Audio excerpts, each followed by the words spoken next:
Om Shanti. Good morning.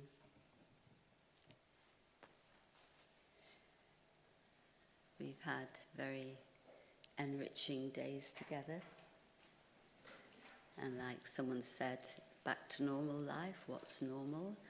And maybe nothing will ever be the same again. Because when something changes on the inside, then you begin to see life a little bit differently and you interact differently. And of course that will be very different and very unique for each one. And so you will yourself know how to use and apply these things, and the things that have touched you deeply, you will apply them easily. And maybe a few other things will be, well, I know I should do that, or I shouldn't do that. And that may take a little bit more attention and effort. But yes, that transition is an interesting one. And it's important to keep things alive. Our headquarters is in Mount Abu in Rajasthan. I hope you'll all visit there one day. It's very beautiful. Some of you have been. But the founder of the Brahma Kumaris, he used to say, you are very intoxicated in this atmosphere. Everything's bubbling up in you. But when you're leaving, and by the time you get to the bottom of the mountain, you shouldn't become like flat soda water. So in other words, you're bubbling, it's great, and then you go into another atmosphere, and it's like it never happened. Maybe it might not happen straight away, but it can happen in a few days or a few weeks.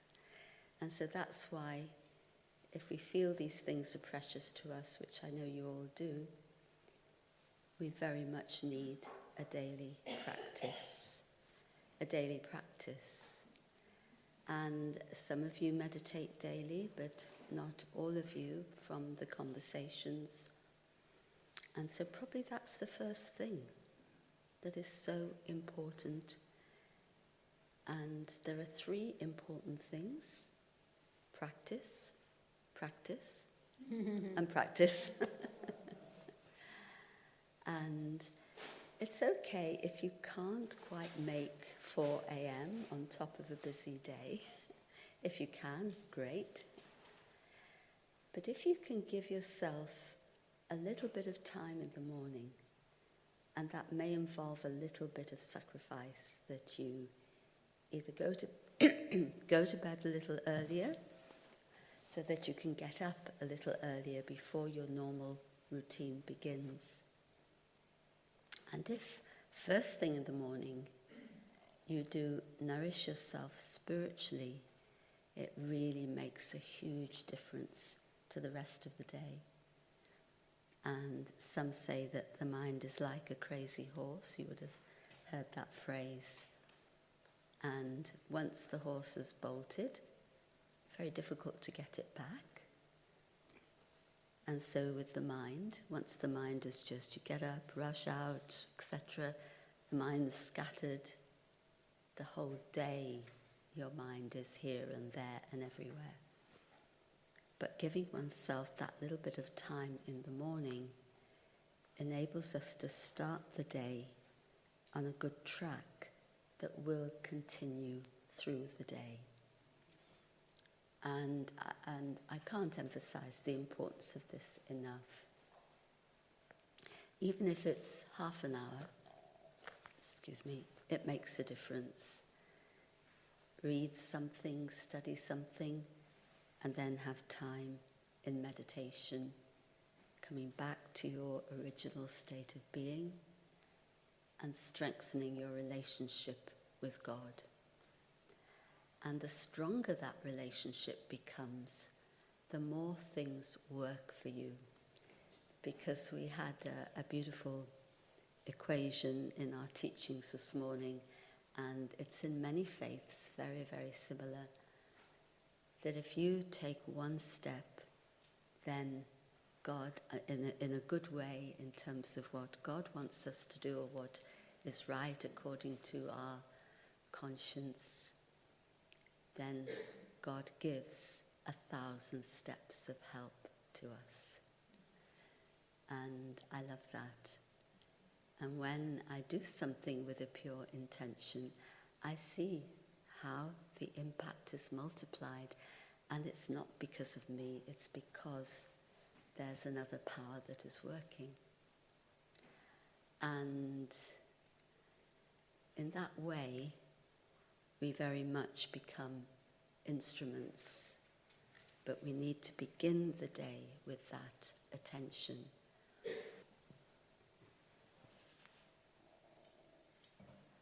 And as we go through the day, come on, cooperate. The traffic control. Okay, come back. The traffic control is just so useful. And we have a website, Just a Minute, just-a-minute.org, and it's got some 1-minute meditations. You can do a lot in a minute, and so do look that up. But begin the practice of every hour taking that minute. And of course it's easy when you have music played, as we do here. But every so often, take that time. It may not exactly be on the hour, depends what you're doing. But just remember to take those pauses. Just remember, somebody told me recently that they're often in board meetings, and sometimes things get a bit heated. He feels a bit heated, so he excuses himself. No one knows, is he going to the bathroom or what? And he just takes that minute, and he comes back to the meeting with a different feeling. And there always is time for a minute, isn't there? We think we need to do everything. Well, 1 minute. So this is very, very useful to top up what it is that you've established for yourself in terms of your own internal state of being in the morning. Keep topping it up. And at the end of the day, there'll be many things happening in a day, and many types of things happening, challenges, good things, all sorts of things.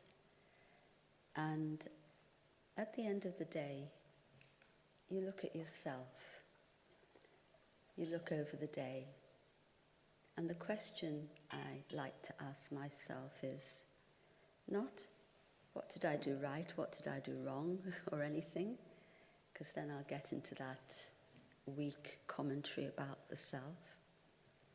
But I ask myself, what is it that I learned today? And if I ask that question, even if I made a mistake, and we all make mistakes, even if I did something I shouldn't have, said something I shouldn't have, what did I learn? And then that takes the burden so that I don't feel heavy. And then I have something to move forward with. And so these things to begin the day, end the day, so that you can sleep with a peaceful mind and wake up refreshed. So, and it is not selfish to give time to the self. Sometimes people feel it is. I should be doing this or this. Take the time, and there'll be, because of your enriched state of being, there'll be more benefit for everybody else. And we talked about atmosphere, right? Where's Michaela? Where's your question? Where are you? Oh, there you are. So the atmosphere, and I don't know if I related this story when we were talking about it, but sometimes, you have to really understand what is needed. And I was with someone, a good friend, who had cancer, and I was on that, did I mention this story? No. On that journey with her, and she passed away. She was around 40, just after her 40th birthday actually, so quite young. And at one point, I asked God, what is the best thing I can do for her? And the answer I got was, stay happy. Now, of course, I'm not happy that she's sick, but then I understood that's the atmosphere she needs around her to move through this. Totally contrary to, oh, poor thing, what to do, That atmosphere doesn't help. So first it was a bit of a struggle, but then I could see the benefit of it. So sometimes it may seem contradictory, but it's for greater benefit. There's conflict around, but can I remember to give the greater benefit of the atmosphere of peace? Not easy, but important. Sorry, you want to say something? Something, because I think you're mentioning a very crucial point here. Sometimes we don't allow ourselves to be happy, and I think, Stella, you mentioned something about that yesterday, or you can I be just happy, And right, can it be easy, right? And sometimes there is even guilt of being happy when, a lot of negative things are around. Can you say about that? Where is that coming from? Yeah. Very good question, because it's a very real question. That's why I say sometimes like a contradiction in the self until you realize the greater benefit. And, we have these, the word sanskaras we were mentioning, these traits of responding to things in a certain way. And, it can be quite a trait to feel guilty, even about things you have nothing to do with. I know I had to overcome that. And it comes sometimes from two things. Well, I guess the foundation of those feelings is ego, but it can take a manifestation of feeling over-responsible. And what was the second one? Okay, gone away, doesn't matter. So sometimes I feel over-responsible, or I feel, I have to fix this. And then I move away from the consciousness of being an instrument. And I actually don't allow the greater good, the divine, however you term that, to work. I'm putting a barrier in the middle through my own thinking. And so the key to that, and it's our big work on a spiritual path to overcome our ego, but the key to that is humility.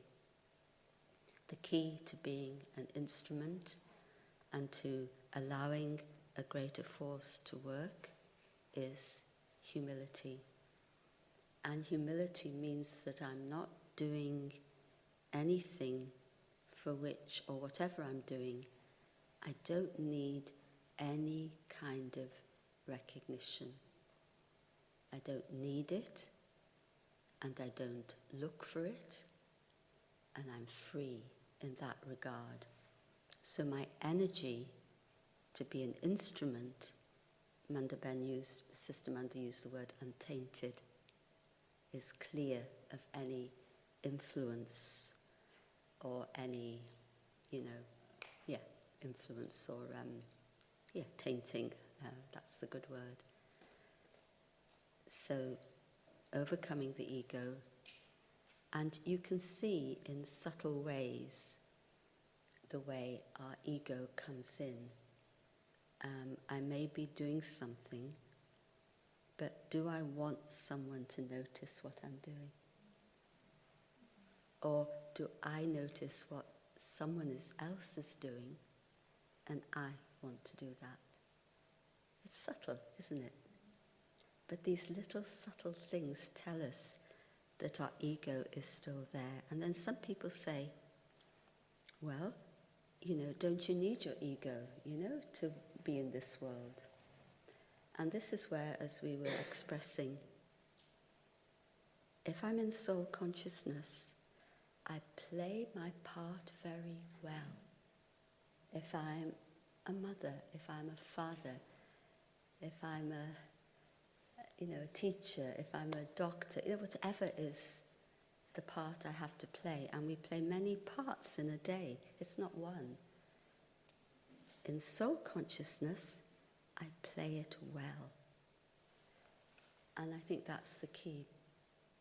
And if I get identified with any one of the roles, a little bit of ego can come in. And, it may not be bad, but if I really want to be a pure instrument. And so I need the courage to leave behind, and we heard this in our teachings today, the traits of the old way of doing things. Guilt is the old way of doing things. Over-responsibility is the old way of doing things. Making a show in some way or another is the old way of doing things. Using force is the old way of doing things. So can I let go of all these things in myself? And that means also I mustn't use those old ways of doing things on me either. Can I really love myself? Can I give myself permission to love myself and to value myself? And this brings me the dignity that was spoken of yesterday. So this is where we need to go. And not enough people love themselves in this world. And in loving others, we often need something to compensate for the lack of love we have for ourselves. And that's where relationships can become difficult. So can my love be pure for myself, for others, without expectation? Living in this world without expectation, imagine, it's real freedom, and it's like, how's it going to work? But you begin to try it, and you see how things become easier and easier in your path, and you see how much more you can serve. Because with expectation, there'll always be disappointment. And then that will disturb you inside. So it really is a big leap, actually, to move away from doing things with our ego and doing things really as a soul. And then I have to deal with the expectations that others have of me. And I've seen that when people meditate and they begin to change their it's all of us, our attitude towards things, people can get quite uncomfortable around you. Not because you're doing anything wrong, but because you're not doing or having the same attitudes as they expect you to have. And also, they realize, maybe they don't realize, but it's subtle, that they can't control you anymore. Because people put a lot of baggage on us in our relationships, and through that there's manipulation and control. And then when my thoughts are more independent and I'm much more self-sovereign, people get a different vibration and they realize, I can't control this person. And then they don't like it. So we have to be strong. Every step we have to be so strong. And I realized a while ago that if I keep thinking about someone or something, it means, and they're repeatedly in my mind, it means I want to control them. or I want to control the situation. Because when you're thinking repeatedly about someone, what are you thinking usually? They should be like this, they shouldn't do that. I want to control, I want to change them. So the more I can let go, and it's so funny in a way, you may try to change someone for years, nothing happens. As soon as you let go, then they begin to do the very thing that you've been. I say, well, why didn't you do that before? But it is a principle, and this is the whole dynamic in the world. So yes, we have a big task before us, and I think just one more thing I want to say really is, God can really do wonders, and for that we need to be able to hand over our burdens and our worries with love, with faith, and stop putting our own minds into things. And then it's like you, as an instrument, you know what to do. It's so clear. There isn't a confusion within, and others accept.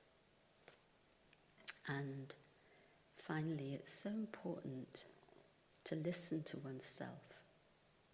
And too often we don't listen, that little voice within of our conscience. And we say, it doesn't matter, we carry on. But if there's any discomfort, I always like to stop and say, hold on. Now, I must shift this, otherwise it's going to grow. So be mindful, don't be heavy. Love yourself, do it in a happy way, but be mindful so you don't allow any discomfort or negativity to grow, so that you can remain clean and clear.